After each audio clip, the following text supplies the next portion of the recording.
you so very much for checking out the Sportsline Podcast here on our CHCH and Parrot Media platform. I'm Bubba O'Neill. As always, I'm so proud to brag the Golden Horseshoe is a hotbed for winning teams, athletes, executives, as well as events. Folks, what a week it's been. When the Canadian Football League revealed that a major announcement would be made in 24 hours regarding significant changes to the game, speculation ran wild. Even the insiders normally in the know were locked out.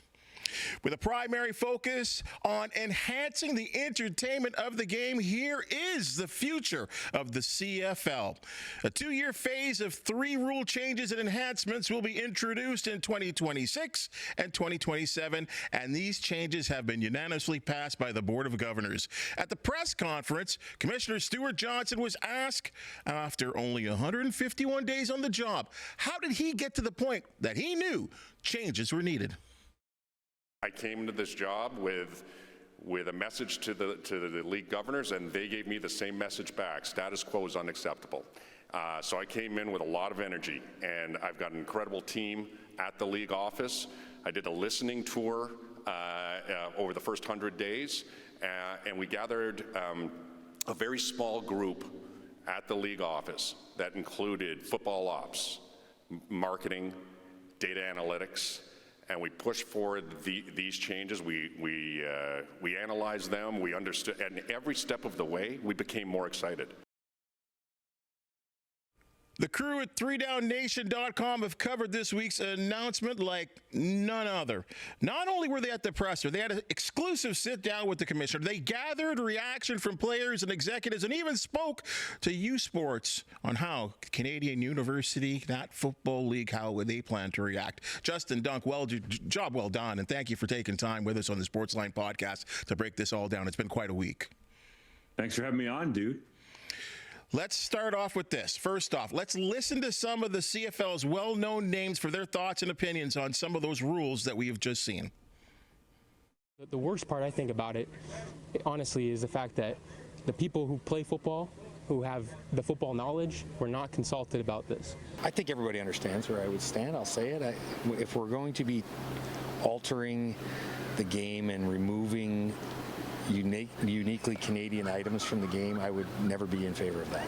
This is about trying to create an entertainment factor that can add a dollar, right? That can make sure that 7 out of 9 teams aren't losing money, right? I've been in this league a long time, and I think I'm, knowledgeable enough to say that I understand the nuances of this game, and it's tough for teams to make money right now. And in order for them to do that, they got to find ways to make that happen, right? And if this is a step in that direction, then so be it. We have a commissioner who hasn't been here for a year, who's already trying to change the game, and I don't believe he loves football as much as I do, as much as many fans do, as much as people who grew up loving this game. I don't think you cannot make adjustments like this and tell me that you like football, or you love the Canadian football game, because you're changing it, and what we're moving towards is not Canadian football.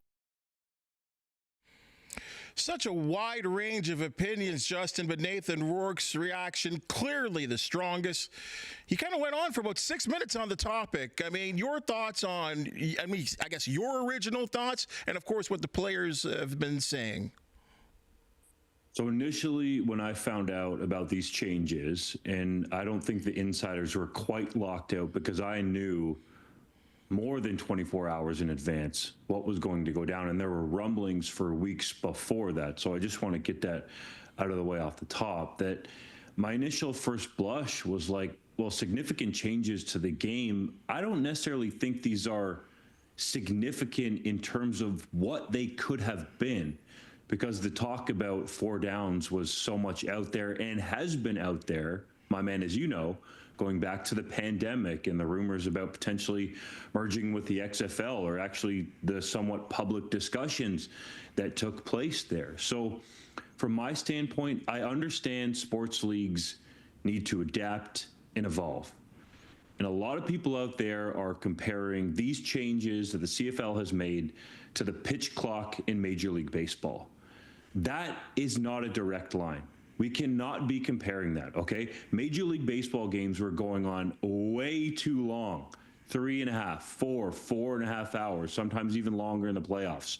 The pitch clock revolutionize the game, because now, by and large part, as you know, Bubba, the games in Major League Baseball are like 2.5, 3 hours, which is great for everybody. The CFL didn't have an issue with its games going too long or not being entertaining enough. Nathan Rourke added to his comments there by saying scoring is up. It's already difficult enough for defenders, in his opinion, and he's a franchise quarterback, the highest paid player in the Canadian Football League at over $600,000 per season, is standing there saying it's already difficult enough for defenses to try to defend me and my offense. So I get the thought process in terms of revolutionizing the game. But let's drill down on something that Bo Levi Mitchell talked about somewhat openly, and that seems to be okay among the Board of Governors, that there's this thought out there that 7 of 9 teams are losing money. These are multi-millionaire, if not even more wealthy owners in the Canadian Football League. People that have done great things in business across our country and outside our borders as well. If they were losing millions upon millions of dollars on their CFL teams, why would they continue to own them? So to me, that is the main part that I want to focus on with you. The issue with the Canadian Football League is not the players, who are better than they've ever been, and scoring is up again for, I believe, a 3rd or 4th straight season in the Canadian Football League. The football operations cap has capped young and up-and-coming minds, at least the number of those young and up-and-coming minds that can get into the Canadian Football League. So the issue with growth is revenue and marketing. It's simple. So if these changes, among a series of announcements that Stuart Johnston is teasing, lead to revenue, then I will understand the tweaks. But in the interim, as you well know, Bubba, we talked about it off air, the Box J Boys, for example, in Hamilton, are threatening to cancel their season's tickets. And you see that on social media. Now, that's not always the best representation of our society. You know, I think especially in Canada, people are much nicer, definitely in person. But when you have people talking about this, that impacts the bottom line. I understand there has to be an evolution. But to me, the issue with the Canadian Football League is revenue and marketing. So that's where I try to focus on with these changes. If this leads to American expansion, big expansion fees, perhaps a bigger TV deal in the United States, perhaps a bigger TV deal in Canada, then I will understand. And I will give Stuart Johnston the benefit of the doubt. But honestly, the more that I think about it, I think that the CFL and its Board of Governors are going about this potentially in a backwards way, because you have a businessman, by and large part, in Stuart Johnston, who was brought in to be the commissioner. And I think the business of the CFL is what has to be under the microscope, not the football game. And I think that's why Nathan Rourke is so upset. And I understand him wanting to be consulted. There's other opinions out there that, well, would a CEO consult his employees before making a major decision with the business? Probably not. So I can understand his frustration. I don't think the changes are, from my standpoint, as catastrophic as I thought that they might be. But to me, this needs to lead to revenue. Otherwise, what are we doing here?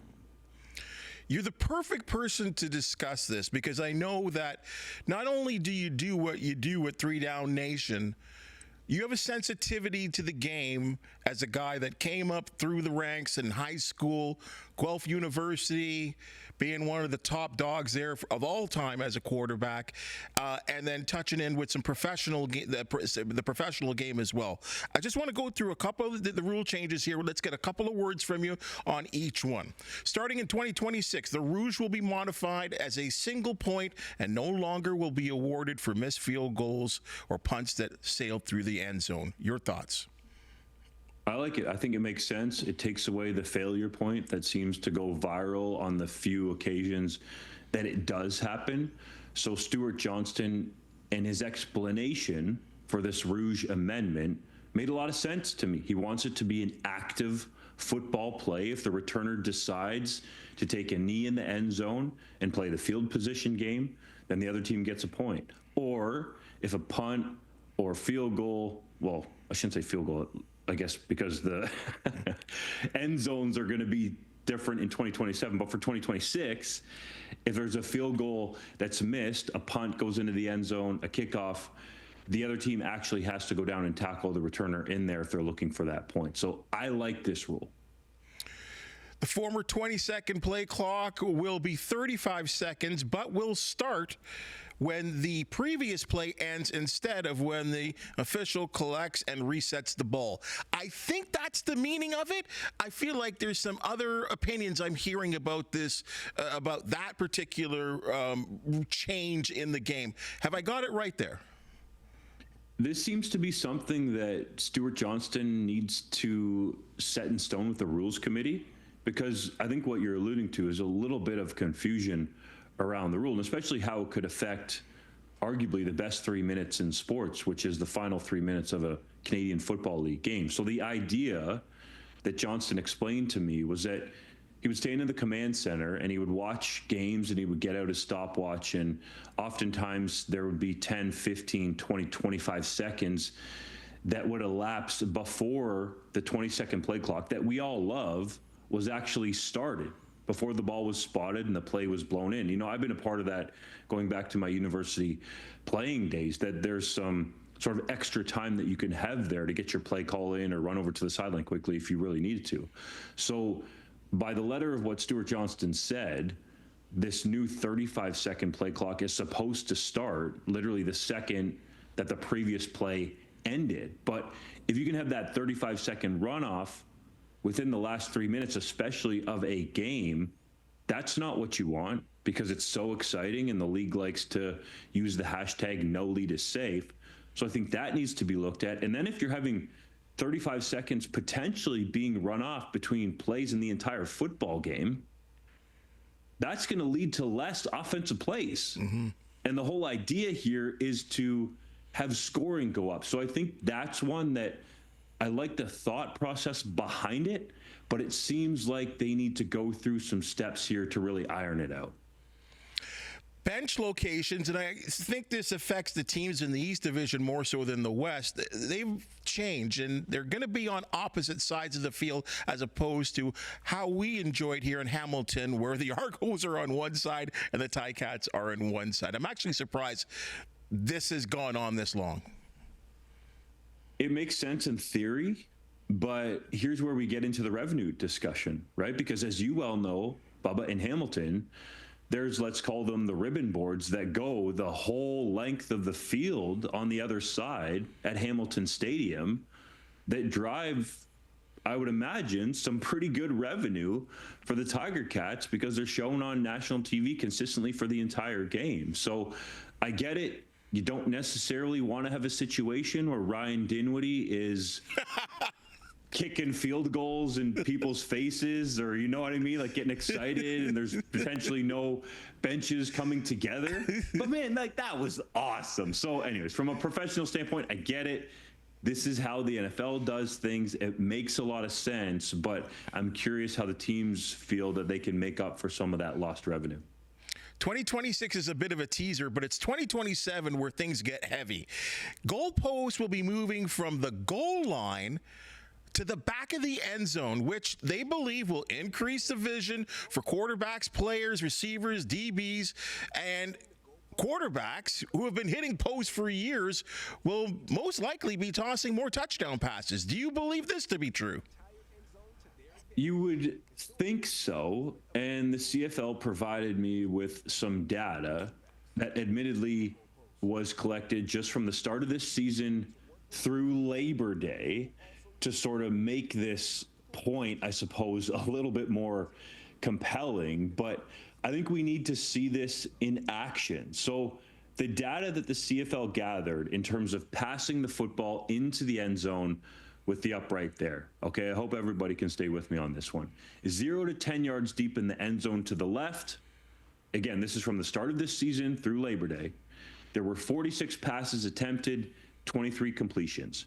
0 to 10 yards deep in the end zone on the right, 45 passes attempted, 27 completions. So we're right around that 50% mark left and right. Down the middle, 19 attempts, so less than half the amount of attempts down the middle, 0 to 10 yards deep in the end zone, and just 6 completions.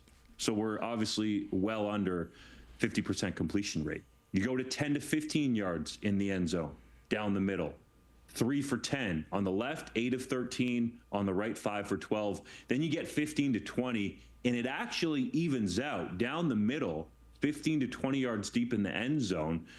10 of 12 passes were completed there. So you're at a great completion rate down the middle, 15 to 20 yards deep. On the right, it was only 5 for 9. On the left, it was 8 of 12. So I would have liked to have seen the CFL collect more data, because I think that would have made sense to fans if you're like, okay, well, we have literally years of data, which, oh, by the way, one of their partners, Pro Football Focus, actually has. So if you're talking about middle of the field, end zone target rate, okay, in the CFL since 2022, and these stats are courtesy Pro Football Focus, it's 29.8%. The NFL is less than that. Wow. 26% without the uprights in the middle of the end zone. So I think more data would have helped sell some of these major changes that you're alluding to in 2027. I get it from a player safety standpoint, because even if not a lot of players have run into the post, I know from my playing days and then, talking to guys in the pros that if you're running a pattern in that direction, perhaps you're trying to use the goalpost to your advantage, but as a defensive back, you got to be worried about not smacking into it. Like Junior Murtaugh back in the day with the Rough Riders, bless his soul, had a run in with the goalpost. So yeah. I get it from that standpoint. But when you move the goalposts, I'm sure this is what you're leading into, my man, now you're taking away the majority of missed field goal returns. We see them rarely in the NFL on short field goals. I don't know if a lot of people know that rule, that you can actually return it in the NFL if it's short. So that will be the same thing in the CFL, but you're taking out arguably one of the most exciting plays in the game. And to Nathan Rourke's point, there are players who have made a living in this league returning different types of kicks. Now, there's not a lot of those missed field goal returns that you could say go for touchdowns, but it's still arguably one of the most exciting and electric plays in all of sports. The field, and this is the thing that has always been so uniquely Canadian to me. It will be reduced from 110 yards to 100 yards. This is strange to me. I'm trying to picture looking at a Canadian Football League field in 2027 and not seeing the 55-yard line. And the C, that sometimes accompanies it, which Mike Miller, the Winnipeg Blue Bombers special teams coordinator, said to him means Canadian. And I think I would feel the same way. I understand the theory behind this one. I thought this one was pretty well explained, because if you're going to move the field goal post to the back of a 15-yard end zone, you want to take out sort of this middle 10 yards in the field, so you're not having even more distance to go to potentially score points. But this is where the football people that I talk to around the league are like, hey, can we at least have had a conversation about this from a game planning perspective? Because let's say, it's 3rd and 3, for example, from the 30-yard line. That's not a 37-yard field goal anymore. That's a 52-yard field goal. And how often are we actually going to see teams go for it in this hypothetical scenario, 3rd and 3, in that situation? Like, I personally think that the CFL could have tested out some of these changes like we've seen in the NFL, or like the XFL has pseudo done for the NFL in the preseason. There's a chance, Bubba, in talking to some people around the league, and these are longtime coaches and personnel men, that they believe this could actually lead to more punts, which is what the CFL is trying to get rid of. I get it. They're projecting, and I stress projecting, 60 more touchdowns because of the removal of the uprights and then taking out this middle 10 yards in the football field. But we won't actually know what the hard data is until this is put into play. In addition, end zones have been shortened from 20 yards to 15 yards, which will, I guess, kind of unify the entire league. As we do know, in Toronto, it's 18 yards aside. Montreal, it's kind of cut off at the corners. There are some people, say like in baseball, that like the individual fields and it's the different dimensions. This completely wipes that out for the Canadian Football League. They will all be 15 yards. Your thoughts there? It does wipe it out, but to Nathan Rourke's point, like if you're playing in Montreal, it's two teams playing on the same field. In Toronto, I do believe there's a player safety aspect to it because the majority of the field is grass, which you need different cleats to play on versus the field turf. And then there's a bit of field turf there to make up the extra little bit because it's actually longer than when it's in its soccer configuration for Toronto FC. So this one, I somewhat understand, but this leads me to that jumping off point in talking to some smart people around the league to think, okay, well, if you look at the dimensions, what they could be or are said to be in 2027, does this lead to a Canadian football field? And I know some people don't feel that it's going to be that way in 2027, fitting into more American stadiums. So I get the uniformity. It's easy to point to some of these as examples, but what we're also going to have to do is look at the youth sports schools that are affected. Like there are multiple youth sports schools around the country that share facilities, or however you want to say it, are allowed to play in CFL facilities, namely at Montreal, like you mentioned. Yep. In Winnipeg, Calgary. the Bisons and the Bombers. Yep. Calgary, in Regina, the Rams and the Riders. So that's where I'm getting at with having this open discussion. I don't think it would have been a bad thing. I'm not saying you have to take everybody's opinions into account, but on the other side, it just shows that the CFL is going to do what they're going to do. And I don't think they necessarily care about grassroots because they're showing you with their actions, regardless of what comes out of their mouths. I think the biggest reaction, Justin, that I have seen online, people I have spoken to, people that are close to the Canadian game and want to keep it as its unique Canadian CFL game. And I think there's also an element of, hey, let's just see it, but let's just see it play out as well too. But what I keep hearing are these two things: fear of the 4-down game and the Americanization of the Canadian Football League. Is this a fair opinion? I think it's fair to wonder if that's a possibility in the longer term future, because if these field changes actually do go through as announced in 2027, you're starting to look more like an American field. They can talk about it still being a Canadian game all they want, but it looks way more like an American field than it did prior to the changes. So I asked the commissioner directly, and I felt like the question needed to be asked when probably the most amount of people were watching on the live stream, wherever it was going out. Can you guarantee that the league under your watch will not go to 4 downs? And he said he cannot guarantee it. Now, I followed up and asked him about it afterwards, and he said essentially it's not something that's on his mind. He has subsequently also added that it's not even taking up 1% of his brain power. It doesn't seem like 4 downs was on the table, but we know that 4 downs has been on the table in some form or fashion among the Board of Governors in the past. We know that the Calgary Stampeders and the Toronto Argonauts, as by our reporting at 3DownNation.com, voted in favor of at least exploring 4 down. So it's not like this is anything that is new, and I think that's why fans are concerned. So it seems like, at least in the moment, that if you're going to believe Stuart Johnston in his words, because really nobody else from the Board of Governors has spoken. There's a couple presidents and stuff out there, but the people on the board are staying quiet despite interview requests. So I think I can understand why fans are viewing it that way, that, hey, is this just to get us used to these changes and then you stack more on top of it? I think in interviews with yourself, interviews with like the likes of like David Naylor, even in the press conference, the commissioner said more than once that more announcements are coming. should we beware here, or are these just much smaller, like TV contracts? Like what do you forecast here? I think the announcements that he's referring to are about the business of football.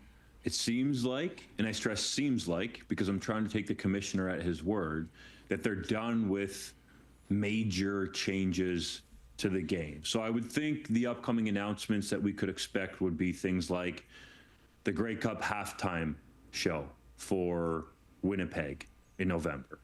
Things like where the Grey Cup is going to be played in 2027, because that has not been announced yet. We know where it is in 2026, but the usual timeline under former Commissioner Randy Ambrosie would have had the league already had that announcement out. Now, I know that Stuart Johnston is new and there's a process to go through there, a bid process. So those are the types of announcements I would expect. And then, Brett Lawther, who is the first vice president in the Canadian Football League Players Association and longtime kicker for the Saskatchewan Roughriders, wondered if there was perhaps a big TV deal in the league's pocket here in terms of making these changes. So that's him just wondering aloud, but he's a pretty sharp guy. So based on what Stuart Johnston has told me, I think these announcements that are coming up have to do with the business of the game. I think that's really his next focus. Again, if he is to be believed,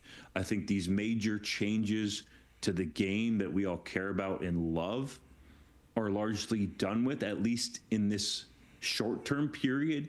Long-term, to be determined. At 3Down Nation, you cover all football, including the National Football League, U Sports. There's stuff that's going on down south on a college basis. But I do know at your very heart, your very primary heart, that the Canadian game is something that you are very passionate about. And you've been wonderful in breaking down a lot of stuff here, Justin. But I got to ask you, honestly, have these changes, and I know it's 6 changes, but the game will look and feel and perhaps be different than in a matter of 2 years from now. Do you think this is a positive? I think it has the chance to be. Like I said, if it leads to increased revenue. I would have liked some of these changes, the major ones especially, that are set to go forth in 2027, to have been tested out. Perhaps even in U Sports exhibition games, right? If you want more data points, perhaps even in Canadian Junior Football League exhibition games, because there have been a bunch of pro players in that league's history that have come a different route to the Canadian Football League. So the issue for U Sports, and I talked to CEO Pierre Arsenault one-on-one. You can find the podcast on 3downnation.com, our YouTube channel, if you want to check it out, about when were you given the heads up about this? Well, it was Monday morning, mere hours before the announcement. Same for Football Canada. So this is where I go to, a lot of my life, my man. I think actions speak louder than words. So I understand the CFL is a business and they're going to worry about them first. But when you talk about caring about grassroots, and then the U Sports CEO, who is the CEO of your single biggest provider of Canadian talent, is finding out hours before the announcement, that shows how much you care about U Sports.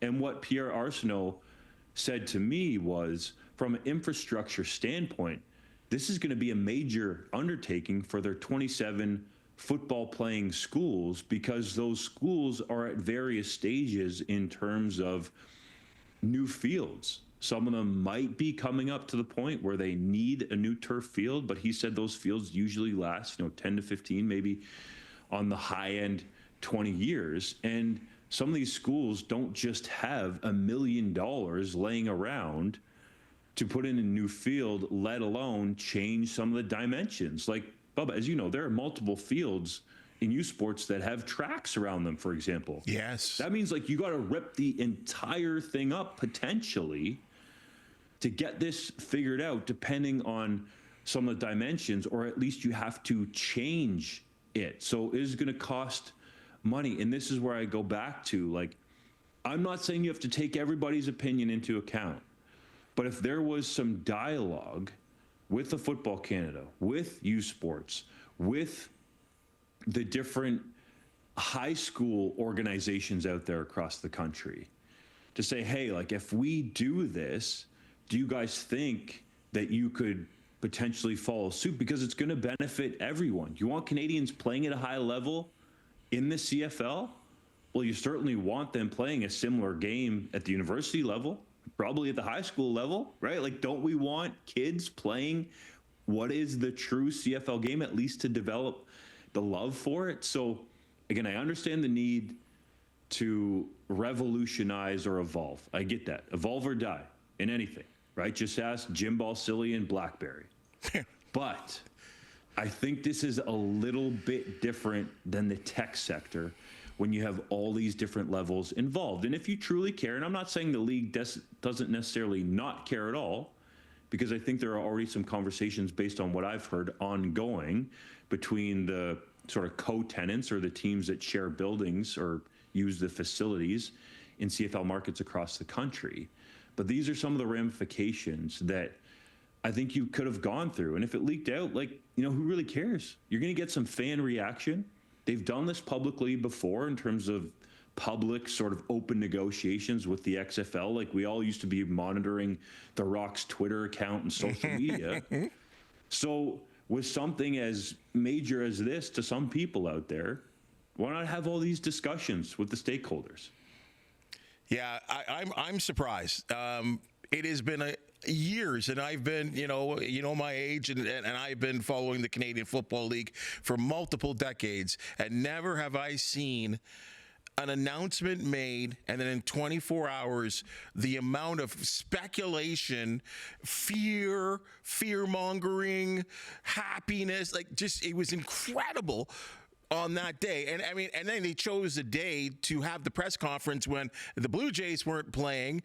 Hockey still hasn't really kicked in. The timing was unbelievable, but it has been something else. And I guess we're all going to have to stay tuned to see what happens, because we still have a season to play out under the old CFL rules. Justin, thank you so much for joining us. The perfect person to speak on this, not only because of your affiliation for, as I said, for the game and the fact that you cover it. I know this means a lot to you. So really appreciate your breakdown and your opinions as well, too. Thank you so much. You bet, man. I'll just add one thing before Please I go. Do. Because MLSC had that event with the Bills at BMO Field recently, right? Doug Flutie was there.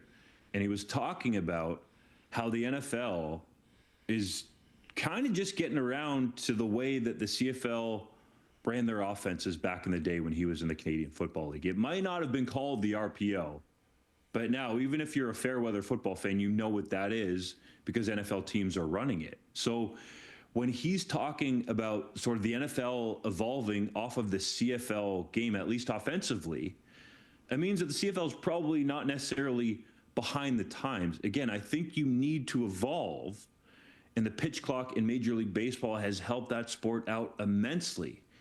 But I don't think the issues are with the CFL game. I understand these changes. The Rouge makes sense. The play clock being uniform, I think, makes a lot of sense if they can really dial that in. And then I think having teams on either side makes a lot of sense. But I just wish they would have tested out some of these major changes in 2027, because I'll leave you with this. What if there are actually more punts in 2027 than 26 or 25 or 24 on down the list? Then how's the league going to look? We'll soon find out, my friend. You can catch them, 3Down Nation, obviously online. Great podcast every week, forecasting games, looking back at the games. You guys are doing a wonderful job, and we appreciate you joining us here, partner. Thanks, my man. Appreciate the platform. All right. That's your Sportsline Podcast for the day, folks. And if you've just seen and heard, we love talking sports. We're so passionate about the Canadian Football League. If you do know of an athlete, team, or event to promote, the Sportsline Podcast, we want to hear from you. Please hit that thumbs up, like, and subscribe button. And if you have something to say, always appreciate your comments. For the outstanding people that make the Sportsline Podcast possible, thank you so very much. And we'll see you real soon.